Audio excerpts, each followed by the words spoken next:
ನಮಸ್ಕಾರ ಸ್ನೇಹಿತರೆ, ಪ್ರಮಿಳಾ ಟಾಕ್ಸ್ಗೆ ಸ್ವಾಗತ. ಶ್ರಾವಣ ಮಾಸದಲ್ಲಿ ಬರುವಂತಹ ಕೃಷ್ಣಾಷ್ಟಮಿ ಅಥವಾ ಗೋಕುಲಾಷ್ಟಮಿ ಬಗ್ಗೆ ಈ ವಿಡಿಯೋ. ಅಂದರೆ ಸಂತಾನ ಭಾಗ್ಯ ಇಲ್ಲದೇ ಇರೋರು, ಸಂತಾನ ಭಾಗ್ಯ ಇಲ್ಲದ ಸಂಕಷ್ಟಗಳನ್ನು ಪಡ್ತಾ ಇರೋರು ಈ ದಿನ ಬಾಲಕೃಷ್ಣನನ್ನು ಹೇಗೆ ಪೂಜೆ ಮಾಡಿದ್ರೆ ಸಂತಾನ ಭಾಗ್ಯ ದೊರೆಯುತ್ತೆ, ಕೃಷ್ಣಾಷ್ಟಮಿಯ ವಿಶೇಷತೆ ಏನು, ಕೃಷ್ಣಾಷ್ಟಮಿ ಪೂಜೆಯನ್ನು ಅಂದರೆ ಶ್ರೀಕೃಷ್ಣನ ಪೂಜೆಯನ್ನು ಹೇಗೆ ಮಾಡ್ಕೋಬೇಕು, ಏನು ನೈವೇದ್ಯಗಳನ್ನು ಇಟ್ಕೋಬೇಕು ಅನ್ನೋದರ ಬಗ್ಗೆ ಈ ವಿಡಿಯೋದಲ್ಲಿ ವಿವರವಾಗಿ ತಿಳ್ಕೊಳ್ಳೋಣ. ಸ್ನೇಹಿತರೆ, ಹಿಂದೂ ಸಂಪ್ರದಾಯದ ಪ್ರಕಾರ ಪ್ರತಿ ವರ್ಷ ಶ್ರಾವಣ ಮಾಸದ ಕೃಷ್ಣ ಪಕ್ಷದಲ್ಲಿ ಬರುವ ಅಷ್ಟಮಿಯಂದು ಕೃಷ್ಣಾಷ್ಟಮಿಯನ್ನು ಆಚರಿಸ್ತೀವಿ. ಅಂದರೆ ಶ್ರಾವಣ ಬಹುಳ ಅಷ್ಟಮಿಯಂದು ಶ್ರೀಕೃಷ್ಣ ಜನ್ಮಿಸಿದ್ದಾರೆ. ವಿಷ್ಣುವಿನ 8ನೇ ಅವತಾರವಾದ ಶ್ರೀಕೃಷ್ಣನ ಜನ್ಮದಿನವನ್ನು ಶ್ರೀಕೃಷ್ಣ ಜನ್ಮಾಷ್ಟಮಿ ಅಂತ ಆಚರಿಸ್ತೀವಿ. ಕೃಷ್ಣ ಜನ್ಮಾಷ್ಟಮಿ ಬಹಳ ಪವಿತ್ರವಾದ ದಿನ. ಇದೊಂದು ಮಹತ್ವದ ಹಿಂದೂ ಹಬ್ಬವಾಗಿದೆ. ಬ್ರಹ್ಮಾಂಡ ಪುರಾಣದ ಪ್ರಕಾರ ಸಂತಾನ ಭಾಗ್ಯ ಇಲ್ಲದೇ ಇರೋರು ಶ್ರದ್ಧಾಭಕ್ತಿಯಿಂದ ಶ್ರೀಕೃಷ್ಣನ ಜನ್ಮಾಷ್ಟಮಿಯನ್ನು ಆಚರಿಸಿದರೆ ಸಂತಾನ ಭಾಗ್ಯ ಸಿಗುತ್ತೆ, ಗೋದಾನ ಮಾಡಿದ ಪುಣ್ಯ ಫಲ ಸಿಗುತ್ತೆ, ಕುರುಕ್ಷೇತ್ರದಲ್ಲಿ ಸುವರ್ಣದಾನ ಮಾಡಿದ ಫಲ ಸಿಗುತ್ತೆ ಅಂತ ಹೇಳ್ತಾರೆ. ಈ ದಿನ ಶ್ರೀಕೃಷ್ಣನನ್ನು ಓಂ ನಮೋ ವಾಸುದೇವಾಯ ಪುರುಷಾಯ ಪರಮಾತ್ಮನೆ ಪ್ರಣತಃ ಕ್ಲೇಶನಾಶಾಯ ಗೋವಿಂದಾಯ ನಮೋ ನಮಃ ಅಂತ ಧ್ಯಾನ ಮಾಡಿ ಅರ್ಘ್ಯಪಾದ್ಯ ಆಚಮನೀಯಗಳಿಂದ ಪೂಜಿಸ್ಕೊಳ್ಳಿ. ಕೃಷ್ಣಾಷ್ಟಮಿಯಂದು ಸ್ನೇಹಿತರೆ, ಮನೆಯನ್ನೆಲ್ಲ ಸ್ವಚ್ಛ ಮಾಡಿಕೊಂಡು ಬೆಳಗ್ಗೆ ಬೇಗ ಎದ್ದು ತಲೆ ಸ್ನಾನವನ್ನು ಮಾಡಿಕೊಂಡು ದೇವರ ಮನೆಯಲ್ಲಿ ಅಥವಾ ಸಪ್ರೇಟಾಗಿ ಪೀಠವನ್ನು ಹಾಕ್ಕೊಂಡು ನೀವು ಕೃಷ್ಣನ ವಿಗ್ರಹವನ್ನು ಅಥವಾ ಫೋಟೋವನ್ನು ಇಟ್ಕೊಂಡು, ವಿಗ್ರಹ ಅಂದರೆ ಬಾಲಕೃಷ್ಣನ ವಿಗ್ರಹ ಇದ್ದರೆ ಬಹಳ ಒಳ್ಳೆಯದು. ಹೂ, ಅಕ್ಷತೆ, ತುಳಸಿ ದಳಗಳಿಂದ ಸ್ವಾಮಿಯನ್ನು ಪೂಜಿಸ್ಕೊಂಡು ತುಳಸಿ ಹಾರವನ್ನು ಹಾಕಿ ಕೃಷ್ಣನಿಗೆ ಇಷ್ಟವಾದ ನೈವೇದ್ಯಗಳನ್ನಿಟ್ಟು, ಅಂದರೆ ಯಾವುದು ಇಷ್ಟ ಅಂತ ಇದೇ ವಿಡಿಯೋದಲ್ಲಿ ಹೇಳ್ತೀನಿ. ಕೃಷ್ಣನ ಅಷ್ಟೋತ್ತರಗಳನ್ನು ಹೇಳ್ಕೊಂಡು, ಕೃಷ್ಣನ ಸಹಸ್ರನಾಮಗಳನ್ನು ಹೇಳ್ಕೊಂಡು, ಕೃಷ್ಣನ ಕೀರ್ತನೆಗಳನ್ನು ಹೇಳ್ಕೊಂಡು ಪೂಜೆಯನ್ನು ಮಾಡ್ಕೊಳ್ಳಿ. ಈಗ ಪೂಜಾ ವಿಧಾನವನ್ನು ಒಂದೊಂದಾಗಿ ನೋಡ್ತಾ ಹೋಗೋಣ.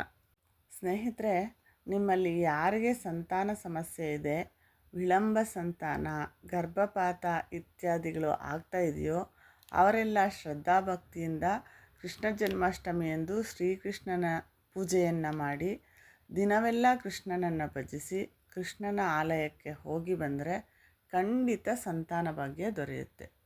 ಸ್ನೇಹಿತರೆ, ಪತ್ರಂ ಪುಷ್ಪಂ ಫಲಂ ತೋಯಂ ಈ 4 ಭಕ್ತಿಯಿಂದ ಕೃಷ್ಣನಿಗೆ ಸಮರ್ಪಿಸಿದರೆ ಶ್ರೀಕೃಷ್ಣನ ಅನುಗ್ರಹ ನಿಮಗೆ ದೊರೆಯುತ್ತೆ. ಪತ್ರಂ ಅಂದರೆ ತುಳಸಿ. ನಾವು ಕೇಳಿದ್ದೀವಿ ಅಲ್ವಾ, ಏನಂತ, ರುಕ್ಮಿಣೀ ದೇವಿ ಒಂದು ತುಳಸಿ ದಳದಿಂದ ಸ್ವಾಮಿಯನ್ನು ಆಕರ್ಷಿಸಿದರು ಅಂತ. ತುಳಸಿ ಅಂದರೆ ಸ್ವಾಮಿಗೆ ಬಹಳ ಇಷ್ಟ. ತುಳಸಿಯಿಂದ ಮಾಡುವ ಆರಾಧನೆಯನ್ನು ಸ್ವಾಮಿ ಸ್ವೀಕರಿಸ್ತಾರೆ. ಆದ್ದರಿಂದ ತುಳಸಿ ದಳಗಳಿಂದ ಸ್ವಾಮಿಯನ್ನು ಅರ್ಚನೆ ಮಾಡ್ಕೊಳ್ಳಿ, ತುಳಸಿ ಹಾರವನ್ನು ಹಾಕಿ. ನಂತರ ಪುಷ್ಪ ಅಂದರೆ ಹೂಗಳು, ವಿವಿಧ ರೀತಿಯ ಹೂಗಳು. ನಿಮಗೆ ಯಾವ ರೀತಿಯ ಹೂಗಳಿದ್ರೆ ಆ ಹೂಗಳಿಂದ ಸ್ವಾಮಿಯನ್ನು ಪೂಜಿಸ್ಕೊಳ್ಳಿ. ಫಲ ಅಂದರೆ ಹಣ್ಣುಗಳು. ನಿಮ್ಮ ಬಳಿ ಯಾವ ಹಣ್ಣುಗಳಿದ್ರೆ, ಶ್ರಾವಣ ಮಾಸದಲ್ಲಿ ಯಾವ ಹಣ್ಣುಗಳು ದೊರೀತವೋ ಆ ಹಣ್ಣುಗಳನ್ನು ನೈವೇದ್ಯಕ್ಕೆ ಇಟ್ಕೋಬೋದು. ತೋಯಂ ಅಂದರೆ ನೀರು ಮತ್ತು ಹಾಲು ಮುಂತಾದ ದ್ರವ ಪದಾರ್ಥಗಳಿಂದ ಸ್ವಾಮಿಯನ್ನು ಪೂಜಿಸ್ಕೋಬೋದು. ಬಹಳ ಸಿಂಪಲ್ಲಾಗಿ ಈ 4 ಭಕ್ತಿಯಿಂದ ಶ್ರೀಕೃಷ್ಣನಿಗೆ ಸಮರ್ಪಿಸಿದರೆ ಸಾಕು. ಸ್ವಾಮಿಗೆ ಯಾವ ಆಡಂಬರಗಳೂ ಬೇಕಿಲ್ಲ. ಸ್ವಾಮಿ ಏನನ್ನೂ ಕೇಳಲ್ಲ. ನಮಗೆ ಸ್ವಾಮಿಯ ಮೇಲೆ ಎಷ್ಟು ಭಕ್ತಿ ಇದ್ದರೆ ನಾವು ಅಷ್ಟನ್ನು ಮಾಡ್ಕೋತೀವಿ. ಸ್ವಾಮಿಗೆ ನೈವೇದ್ಯಕ್ಕಾಗಿ ಇನ್ನೂ ಬಹಳ ಇಷ್ಟವಾದ ಕೆಲವು ವಸ್ತುಗಳಿದೆ. ಅದು ಏನಪ್ಪ ಅಂತಂದರೆ ಕೆಲವು ಪದಾರ್ಥಗಳು. ಬೆಣ್ಣೆ ಅಂದರೆ ಸ್ವಾಮಿಗೆ ಬಹಳ ಇಷ್ಟ. ಅದಕ್ಕೆ ಸ್ವಾಮಿಯನ್ನು ನವನೀತ ಚೋರ ಅಂತ ಕರಿತೀವಿ. ಹಾಗೆಯೇ ಹಾಲು, ಮೊಸರು, ಬೆಣ್ಣೆ ಇವನ್ನ ಸ್ವಾಮಿಗೆ ನೈವೇದ್ಯವಾಗಿ ಇಟ್ಕೊಳ್ಳಿ. ಅವಲಕ್ಕಿ ಬೆಲ್ಲ ಅಂದರೂ ಸ್ವಾಮಿಗೆ ಬಹಳ ಇಷ್ಟ. ಭಕ್ತ ಕುಚೇಲ ಇಡೀ ಅವಲಕ್ಕಿಯನ್ನು ಸ್ವಾಮಿಗೆ ಸಮರ್ಪಿಸಿದ್ದಕ್ಕೆ ಕುಚೇಲನಿಗೆ ಅಷ್ಟೈಶ್ವರ್ಯಗಳನ್ನು ಕೊಟ್ಟು ಕುಬೇರನನ್ನಾಗಿ ಮಾಡ್ತಾರೆ ಸ್ವಾಮಿ. ಹಾಗಾಗಿ ಶ್ರೀಕೃಷ್ಣನಿಗೆ ಇಷ್ಟವಾದ ಈ ನೈವೇದ್ಯಗಳನ್ನು ಸಮರ್ಪಿಸಿ ಓಂ ನಮೋ ವಾಸುದೇವಾಯ ಪುರುಷಾಯ ಪರಮಾತ್ಮನೇ ಪ್ರಣತಃ ಕ್ಲೇಶನಾಶಾಯ ಗೋವಿಂದಾಯ ನಮೋ ನಮಃ ಅಂತ ಶ್ರೀಕೃಷ್ಣನ ಧ್ಯಾನ ಮಾಡಿ ಅರ್ಘ್ಯಪಾದ್ಯ ಆಚಮನೀಯಗಳಿಂದ ಪೂಜಿಸ್ಕೊಳ್ಳಿ. ಹೂವು ಅಕ್ಷತೆ ತುಳಸಿಗಳಿಂದ ಪೂಜಿಸ್ಕೊಳ್ಳಿ. ತುಳಸಿ ಹಾರವನ್ನು ತಪ್ಪದೆ ಹಾಕಿ.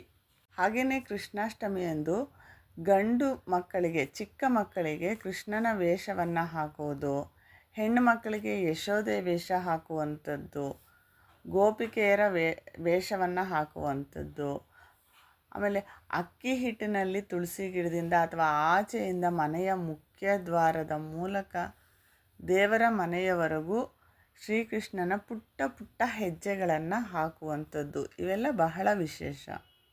ಹಾಗೆಯೇ ಸಂಗೀತ, ನಾಟ್ಯ, ಕೋಲಾಟ ಇವುಗಳಿಂದ ಕೂಡ ಸ್ವಾಮಿಯನ್ನು ತೃಪ್ತಿಪಡಿಸಬಹುದು. ಸ್ನೇಹಿತರೆ, ಶ್ರೀಕೃಷ್ಣನನ್ನು ಯದುಕುಲ ಗೋಪಾಲಕ ಅಂತ ಕರಿತೀವಿ. ಹಾಗಾಗಿ ಕೃಷ್ಣಾಷ್ಟಮಿಯಂದು ಹೆಣ್ಣು ಮಕ್ಕಳೆಲ್ಲ ಗೋಪೂಜೆ ಮಾಡಿ ಗೋಗ್ರಾಸವನ್ನು ನೀಡಿ, ಅಂದರೆ ಬಾಳೆಹಣ್ಣು, ಬೆಲ್ಲ, ಅಕ್ಕಿಯನ್ನು ಗೋವಿಗೆ ತಿನ್ನಿಸಿ ಗೋವಿಗೆ ನಮಸ್ಕಾರ ಮಾಡ್ಕೊಳ್ಳಿ. ಅತ್ಯಂತ ಹೆಚ್ಚು ಪುಣ್ಯಫಲ ನಿಮ್ಮದಾಗುತ್ತೆ. ಸಂತಾನ ಭಾಗ್ಯ ಇಲ್ಲದವರು ಖಂಡಿತ ತಪ್ಪದಿರ ಗೋಪೂಜೆ ಮಾಡಿ ಗೋಗ್ರಾಸವನ್ನು ನೀಡಿ. ಈ ದಿನ ಕೃಷ್ಣನ ಆಲಯಕ್ಕೆ, ವೇಣುಗೋಪಾಲ ಸ್ವಾಮಿ ಆಲಯ ಇದ್ದರೆ ವೇಣುಗೋಪಾಲ ಸ್ವಾಮಿಯ ಆಲಯಕ್ಕೆ ಹೋಗಿ ಬನ್ನಿ.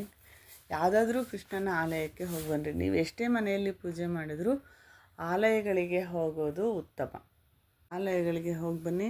ಕೃಷ್ಣನ ಅಷ್ಟೋತ್ತರಗಳನ್ನು ಹೇಳ್ಕೊಳ್ಳಿ, ಕೃಷ್ಣನ ಸಹಸ್ರನಾಮಗಳನ್ನು ಹೇಳ್ಕೊಳ್ಳಿ, ಕೃಷ್ಣನ ಕೀರ್ತನೆಗಳನ್ನು ಹೇಳ್ಕೊಳ್ಳಿ. ಈ ದಿನ ಎಲ್ಲ ಪ್ರಶಾಂತವಾಗಿರಿ. ಯಾರೊಂದಿಗೆ ಜಗಳ ಮಾಡ್ಕೋಬೇಡಿ, ಕೆಟ್ಟ ಮಾತುಗಳನ್ನು ಮಾತಾಡಬೇಡಿ.